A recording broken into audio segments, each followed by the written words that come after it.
Thank you, Honorable Minister, for coming today to clarify some of the issues.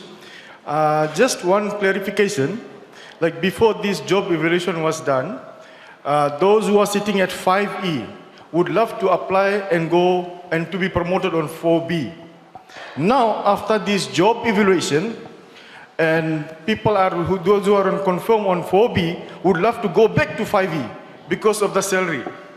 Now, if I'm a 4B officer and previously my last substantive post was 5E, can I rescind my 4B and go back to 5E because I'll be financially better off? Can you tell me, are you an assistant principal, vice principal, assistant? From Suva district, Suva Education. So you're a senior education officer? Education officer. Education officer. Yes. Okay. So the bands are the bands. There is no 4B, 5A, etc. There are now small, medium and large schools and education officers and senior education officers. And the ministry can post you anywhere within those bands. Okay? So there is no 4B. If you want to go and teach in a school, I'm sure the ministry would welcome an application to transfer at level to an appropriate position on your band. Okay? The bands are now broad bands. We now have, you have to understand, we have small, medium and large. Now, my clarification was, like, moving from that 5E to 4B was like a promotion for me to get better salary. But after this job evaluation, I feel that 5E was better off. I shouldn't have gone to 4B. You should have stayed in the school.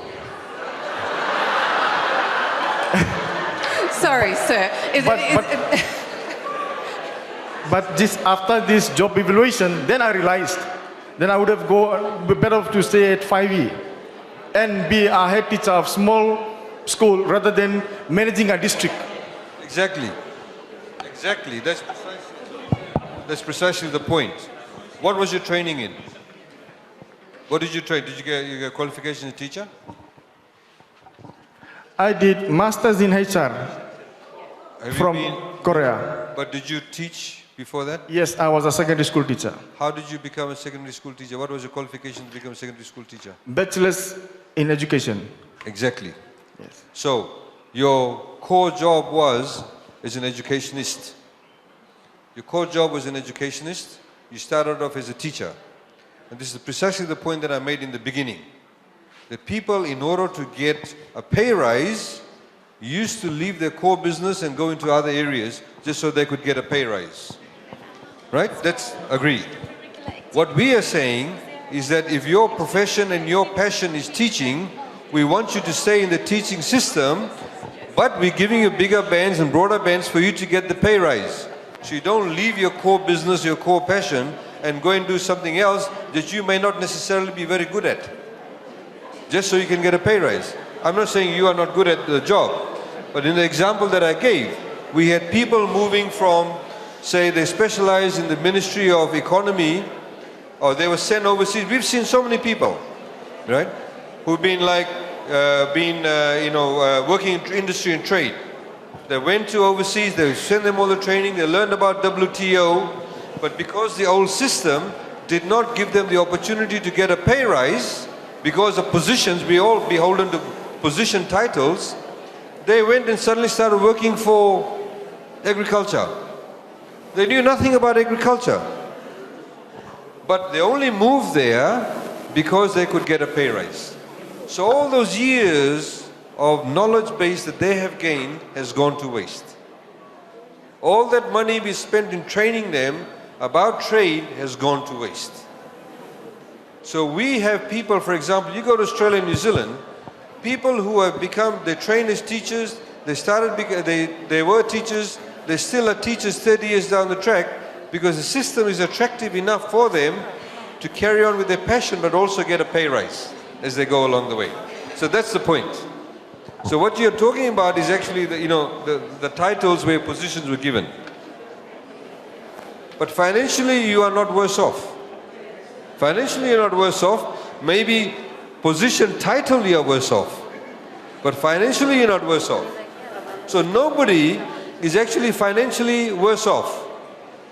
You are either, all of you have got a rise, but you may be title-wise worse off, but it does not mean you can get back the title if you want the title through an OMRS system. Can we just give somebody else a go, who hasn't had a go? Okay, thank you. Good morning, Director, Civil Service and Minister of Economy. I'm Pranil Sharma, Singatoka Andhra College. I have two sentiments and two questions. The sentiments is related to everybody. Firstly, I think this pay rise is probably 5 to 10 times much bigger than any other government has given us. So I'm very happy about that. Secondly, it's coming gift wraps. It's a good news, but coming for some of us coming gift wrap and sad news as well, because I was HOD, now I'm going back to assistant teacher, but not too much worried about it now, because when I came I was worried about it, not now, hoping that the open merit system will be fair and that we will have a chance to get promoted once again. Now my question, the two questions I have. Firstly, sir, is it possible now, being assistant teacher, for me to apply for any posts? Like, what I mean is, do I have to follow that ladder again? No, so it's open. It's open that we can now, from assistant teacher, apply for principal's post as well. So that's one of my questions, and thank you for answering that. Second question, sir, is we are carrying around some contracts with us right now, and we are in a conflict because we were just told that it's 5 years, supposed to be 5 years, and not ending in the middle of the term, things like that. But we are carrying around contracts which are only for 3 years, and my friend here has got only 6 months, and things like that. So my question is, what do we do with these contracts? Should we wait for further clarification, or should we sign it and wait for further changes later? One of the reasons why we're actually holding sessions to get this feedback from you, because as we've said from the beginning that we do not know some of the things that the Ministry of Education is doing unilaterally itself. Yes. So, as I said, by law, by regulation, contracts of civil service can be up to 5 years. Now, what we are saying that for teachers, we think it should be for 5 years. So the Ministry of Education generally should do it for 5 years, but if your PS feels very strongly he wants to do it only for 3 years, that's something that he may do in his own wisdom. But the renewal of that contract is also automatic, right? As I've said to you, unless of course you do something untoward. So teachers and nurses positions, once you've signed the new contract, will not be advertised. You automatically get a renewal. The reason why you need to sign the new contract is because you've got a completely new set of terms and conditions. It's all on the new band. You have a gentleman that's talking about the old system, the, whatever it is you call it. Now you only have A to G, those grades. So we need to be able to recognize that. And that also protects you too. Because otherwise, if you don't have a contract, the legal documentation that actually does do that, then you're not necessarily protected. But in respect of, I'm quite concerned about somebody getting a 6-month contract, unless of course you're retiring, you're 55. So, but please, rather than sort of discussing personal issues, you can talk to Jane afterwards or send your queries in the email. Okay? Thank you. The gentleman there, lady here, maybe we'll just... Thank you. Oh, sorry. Principal Bunimono High. This is a question to Jane. Jane, Bunimono High is one of the large secondary schools, ED1D. It has got a population of 1,065 and 68 teachers. I personally feel that it qualifies for 2 vice principals. Are you going to deploy 2 vice principals? Another one in line with me? Thank you. Thank you. That was actually what I thought you already had. That was the discussion, the confusion I had with the ministry in the first place. That second study that the Minister talked about, the class sizes and then the staffing ratios flowing after that, that's exactly what we want to identify. Okay.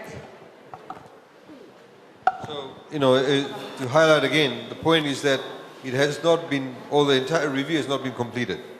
So with this review of the ministry, we're also looking at class sizes, the schools that may actually come up and say, okay, you need maybe 2 vice principals in a school and reduce the size in the headquarters, whatever it is. That's what's going to come out through the review process. There's a lady here. And then we'll go back to the gentleman there with the blue shirt. Thank you, sir. Mrs. Ndabunilaw, Jasper Williams. I'm an English teacher. I just have a plea, if you could also recognize the effort put in by language teachers in terms of the work that they do, the actual work in the classroom and also in the marking of examination scripts, marking of essays, marking research projects. Secondly, as a sports teacher, the work that is put in by sports teachers, the extra hours that they spend training students and also accompanying students, taking the risk of that enormous responsibility. Sir, please, thank you. Thank you. In fact, you've raised some issues that we are currently discussing. I'm not saying it's going to happen exactly the way you want it, but these are some of the issues, questions that we're asking. We do know that a lot of teachers do spend a lot of hours, going around with teams. How can we sort of assist that, if we can, or have a progressive approach to that, recognition of what teachers do. I mean, we obviously have an allowance for teachers in boarding schools, right? We do have that. But we also know that there are teachers who do some extracurricular activities that may require some recognition. So we are working on that also. Okay. Gentleman there at the back. Thank you, sir. My name is Paula. I'm from Ndelena Masi Government School. Just a few questions, sir. Firstly, I'd like to thank the government, sir, for disbanding the disciplinary board at the Ministry of Education, which was pretty rough on us in the past. And now we hope that the establishment of this CSRMU, we will be fairly treated and justice will always prevail, sir. Secondly, for us teachers, we do our first degree, we get an increment. We start at a certain scale. Our second degree, go up to masters, we are not being given an increment.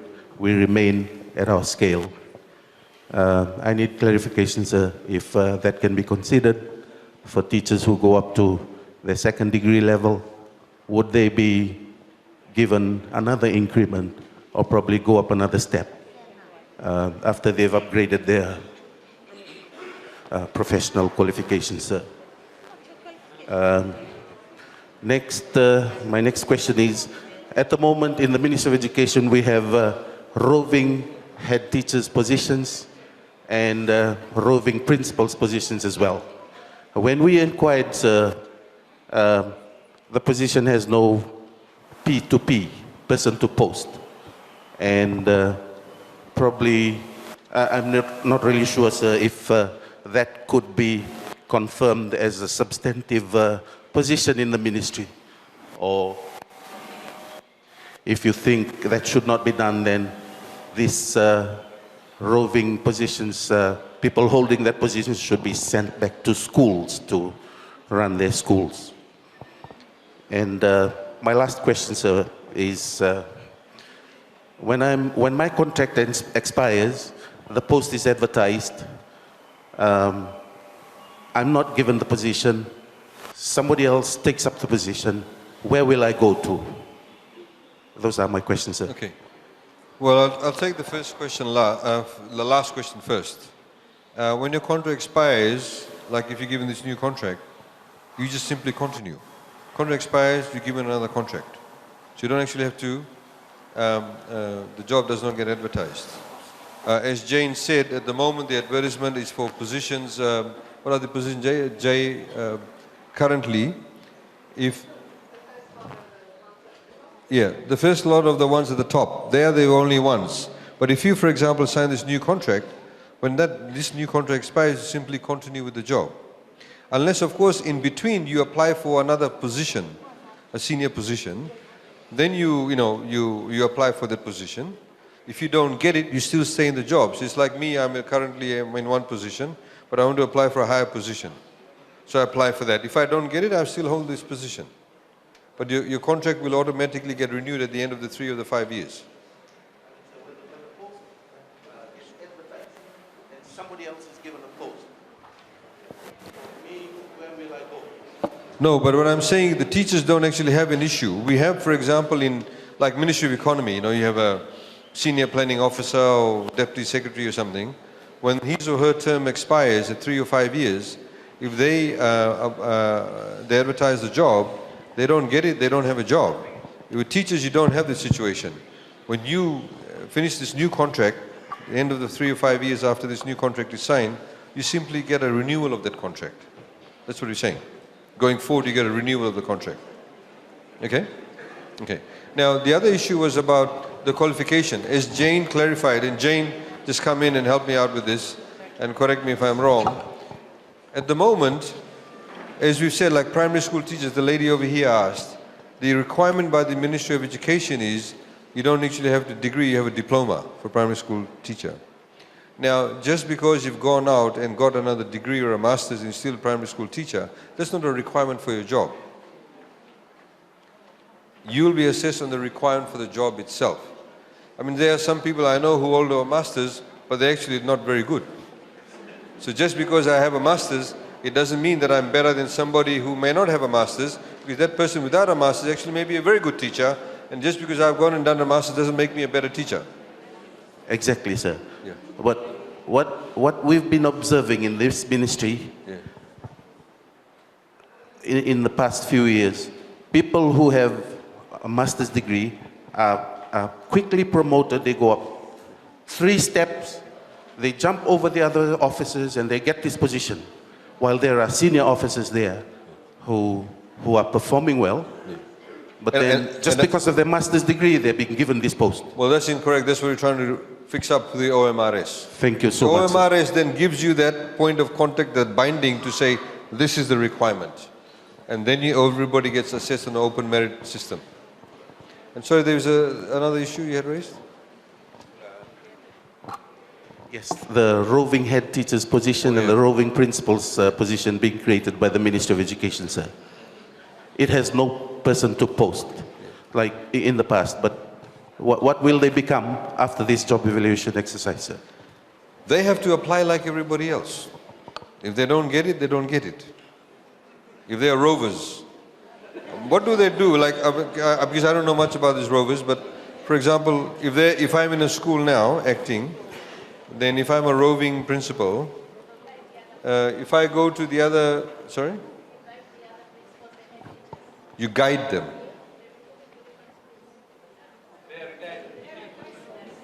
Oh. Sir, let me explain, sir. Allow me to. Sorry, obviously roving is a very hot topic. Sir, could I just be given a chance to explain? Sure. Wait, Master Tawake, wait. I don't know how exactly the post was created, but there is no post, but probably it's just a title for you to carry around. You're being removed from a school, and you've been given this position as roving head teacher or roving principal. In the past 2 years, we used to have retirees. Now they are not retirees. We are still within that. We still haven't retired. He's been what? Sorry. Sorry, I missed it. Yeah, okay, sir. These positions were created in the past few years. Before, they got retired teachers to come in and sort of guide or probably give professional advice to all the principals around the district. And I was being removed from the Lenamasi Government School to act in that position. And I asked the Honorable Minister at that time, sir, if I was going to be given an office or a table. I used to just march the corridors of the Marella House, visit schools on my own. So you were a roving principal? I've been taken back to the Lenamasi. No, but you were roving before? For 3 weeks. Okay. So, sorry. So when you weren't at the school, what were you doing? Did they always have a school for you, or there were weeks that you did not? They would just tell us, sir, you visit all the schools in the district and identify infrastructural needs, overcrowding problems and all that. So we would just submit our reports at the end of every week. But in this new system, are there going to be roving head teachers? That's my question, sir. Yeah. Or I would strongly suggest that these roving head teachers be sent back to schools and given a contract. Because at the moment, they don't have any contracts. I've gotten my contract. I've signed my contract because I'm back at school there. Okay. Sorry, are you a roving person, or? I was going to say a rover, but I thought I better not. Good morning, sir. Morning. No, I was just listening to the deliberations. I'm sorry, sir. I just want to throw light on what a roving principal is or what a roving head teacher is. The reason why they created the roving head teacher and the roving principal, that is done by the ministry. The Ministry of Education appoints those positions. And one of the primary roles of the roving head teacher is to act like an education officer, to go to a school on advisory terms. To advise. For example, sir, there are some underperforming schools around in Fiji. So the roving principal goes to a school and informs the principal and all the teachers, talks to the teachers about the performance of the school.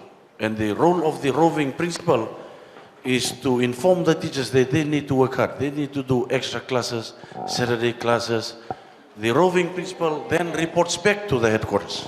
That is the role of the roving principal and the roving head teacher for that matter. Thank you, sir. I think there may be merits and demerits of the roving principal and head teacher, but that's obviously an administrative issue, but we'll get that resolved. But I think the bands is really what matters here for you in respect of the salaries. Do you have any more questions? Queries? This gentleman has been putting his hand up for a while, but sorry. Do you have a mic? Okay, she's got a mic. Do you have a mic? Well, okay. I'll give him a chance. Ladies first. Thank you, sir. I am Mr. Surendra Kumar, head teacher of Rischool Primary School. My school roll currently is 1,652. We have already done the enrollment for next year and also the waiting list, and definitely year 2018 we will cross the mark of 1,700 students.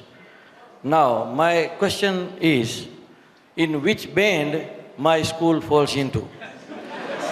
And second is, with that massive workload and responsibility, I only have 2 assistant head teachers. Thank you. Thank you. I think, sorry, Jane. I do. So we have spoken about your school to the ministry. We have requested them to give us a more accurate job description, because we're quite happy to look at creating, at the moment we have small, medium and large, so we're quite happy to look at creating extra large.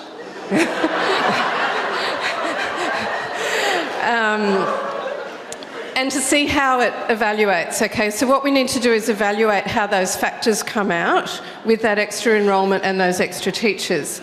The assistant head teacher would also be covered in that review that we've already talked about. Okay. In know, I have to tell you, this is one of the reasons why we're also having this consultation, apart from clarifying a lot of the misinformation, is that unfortunately, because of the lack of information given, these reforms and the salaries and the grouping of it, a lot of it depends on how the type of information we get fed. Because we're an independent exercise, we carry an independent exercise. So if the Ministry of Education does not tell us about these supersized schools, we won't get to know about it. And obviously a supersized school like that, there needs to be a recognition of that, you know, in terms of the responsibilities, etc. So we obviously have learned a lot today, and hopefully in the next few days we'll learn a lot more, which will then help us to be able to go back to the ministry and ask them the right questions. So don't see it as a work that's set in cement or concrete. It's actually quite fluid at the moment. But that fluidity does not mean that you'll be anywhere worse off. In fact, by getting more information, you'll actually be a lot more better off. So that's the point that we want to make. Okay, there's a lady over here. Thank you. Good afternoon, sir. Afternoon. All right, I'm Galatiwe Nunu. Sir, I have two questions. The first question is, a lot has been asked this morning about, I would say, job security, about those who hold administration posts. I'm an assistant teacher.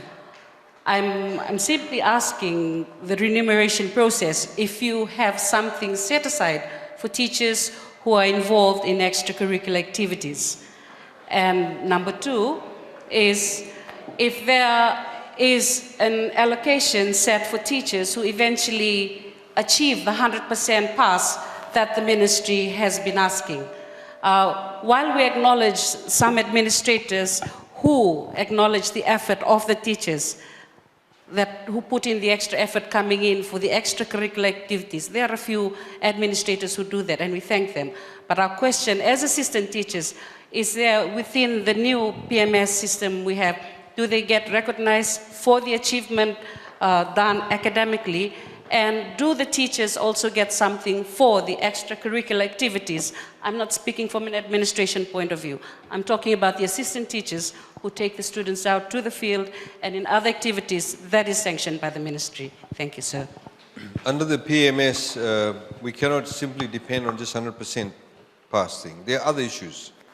You know, I was told, and I hope it's not true, that some schools now, because they want to achieve 100% pass rate, they are getting the non-performing or what they consider to be not the very fast students and encouraging them, telling the parents, send them to technical college and getting them out so then they don't actually do that and forcing these children or students who actually don't want to go to technical college, so just because they can meet the 100% pass rate.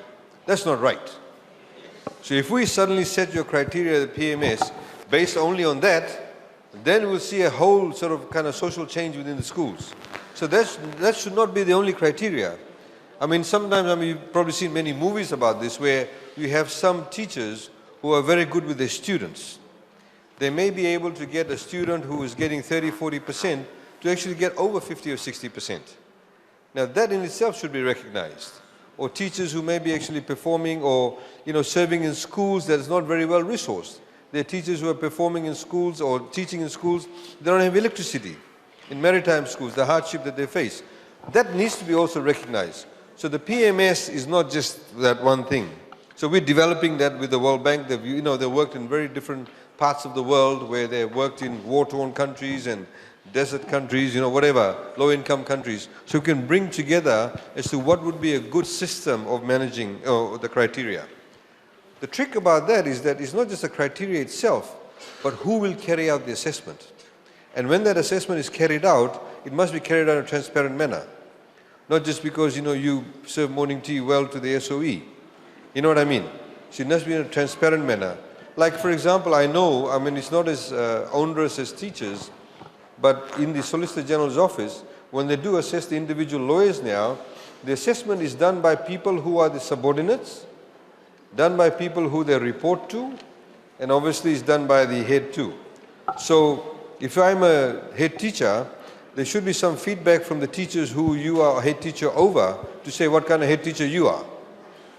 So that needs to come from the top and the bottom too. You know, those systems need to develop well. And I think we'll come out really well, but we need to get it right. So that's one of the factors. I think the other issue is about what you raised about the extracurricular activities. I mean, that's something we were just talking about yesterday. In fact, we were talking with the Honorable Prime Minister about that. You know, in Fiji, because in fact, we were talking about within the context of overtime. So, you know, there's some ministries, we see there's so much abuse of overtime. There's so much abuse. So if we, for example, increase the salary level at which people, you know, at the moment, if you earn $24,000 or less, then you get overtime. If we suddenly say tomorrow, those people who earn, not teachers, but those people who earn, say, $28,000 or $30,000, up to them, they can get the overtime. What if they start rigging the system? We found people, they do rig the system. So if you're going to increase that overtime, there needs to be prior approvals. Now, if we say, for example, with teachers, okay, we must recognize them or maybe give them some form of allowance if they're involved in bringing the students from the Western Division to Suva for, you know, the Fiji Coca-Cola Games. Or they take them from Suva to Lautoka for Coca-Cola Games, whatever it is, or the Dean's Trophy, if they're involved with the coaching, etc. So how do we measure that? Do they clock in and say, well, you know, from 3:30 onwards, I spend till 7 p.m. at night with the rugby team or with the soccer team, and then I took them to Suva? I mean, those are the things we need to work it out. And how do we recognize that? Do we recognize it by way of overtime? Do we recognize it by way of allowance? You know, those things need to be worked out. But we do believe there needs to be some form of recognition. But we need to come up with a good system. I can stand here and say, yes, okay, everybody who takes, you know, the rugby or soccer teams and athletics will give you some kind of allowance. But then I'm just doing it just to please you. And the system is not going to work. You know, maybe politically it may sound very good. But I don't want to be politically good. I want to be economically good. And it needs to be sustainable. It needs to be sustainable. So that's really the trick. Because if we actually do things in a sustainable manner, we actually can improve all of your lot. You know, in 2 years' time. I mean, you can see some of the salary increases are quite substantial. In fact, we can do a lot better too. The economy does well, we get the system right, and less people steal from the system, we can give people more reward. But I take on board in terms of what you're saying. If there are no other questions, just if you are interested, I thought I'd very quickly take you through the budget. It may be interesting for you, and we can also email you the slides if you like. So it's good for you to know. Are we in agreement? Yes? Okay. Very good. Bernie, roll it up, please. Good afternoon, sir. Good afternoon. Thank you so much for our pay rise, and we are really, really blessed. Sir, I just need a clarification on this issue. I have signed my contract yesterday. I have my contract here with me, and it is stipulated in the contract that I will be the assistant principal at Antithakumbau School from 13/8/2017 to 17/1/2019. However, there was another of my colleague who had signed her contract yesterday, coming in also as the assistant principal at Antithakumbau School from 13/8/2017 to 17/1/2018. No offense to my colleague, sir, because she's a 3C officer. However, I had applied for the post at ACS. I came in last year, and my contract was from 2016 to 2018. And when this came in, my contract, it is stipulated in here that I will, from 13/8/2017 to 2019. I just need a clarification on that issue, sir. About another of my colleague who had also received the same contract, but it is stipulated in her contract that she is also coming in as AP until 2018 next year. But for mine, to 2019. Thank you. We'll obviously have to take that offline, look specifically what's happening there. But you, sir. please raise it with us afterwards and we can Thank you provide so some much, clarity sir. for you. Okay? Thank you. No problem. Thank you. Anybody else with double contracts?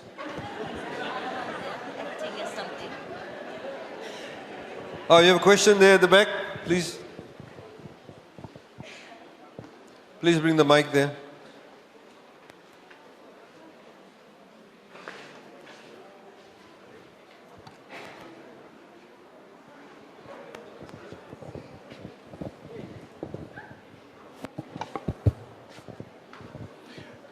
Good morning, sir.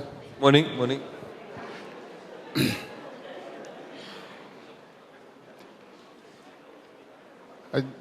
I just want to speak on behalf of the silent majority who have saving our schools right across Fiji. There are some teachers who are acting as principals, vice principals, assistant principal, HODs, who are not receiving the allowances and entitlements that they need to receive. In a country where fairness and justice should be promoted, some of these teachers are serving in parochial school system, private, and they are kind of caught in between. Nearly all of them are paid by the ministry at the base level, but when it comes to other duties, the owners or private owners of the school says, you belong to the what? The ministry. So, and the ministry says the posts are not established, so we will not pay. In some cases, there are kind of conflict between, because of the faith-based and so forth, that they cannot be accepted into the system to pay by the what? Ministry. So sometimes when the two elephants fight, the grass suffers. So some of these teachers are paid at that level, and some of them will be retired. So that is a population that has not been addressed. And we believe that some policies or actions can be in place to cater for this kind of silent. So if I can clarification, you're talking about the 11 or 12 private schools? Yeah, some private schools. Yeah. Our teachers are serving there. They're performing higher duties like principal, assistant, BP, but they are not paid at that level. So. But those schools are completely private schools? Yes. And the contract of employment is between that school committee or whatever it is, or the faith-based organization and the individual teacher? I think in the case, the base salary is paid by the ministry. If I use the old system, they are civil. Can you tell me which school you're talking about? Sorry? Which school are you talking about? The church, some faith-based schools, yeah? I'm just talking about generally, like the church-run schools and private. So no, but which specifically? Because Methodist Church, Catholic Church, Assemblies of God, yes, Sanatana Dharam, etc., they're all paid by government. Yes, and the Seventh-day Adventist Church and all those, eh? So if we can just look for ways to make sure that these people are catered for. And are you sure that the government pays the base salary? Because I doubt it. Most of them are paid the base salary. By government? The ministry. I'll check on that. Thank you, but sir. We'll Thank find you. out. Yeah. Appreciate it. Thank you. So you have a question? Similar thing? Oh, okay, sorry. Okay, ladies and gentlemen, the 2017-2018 national budget.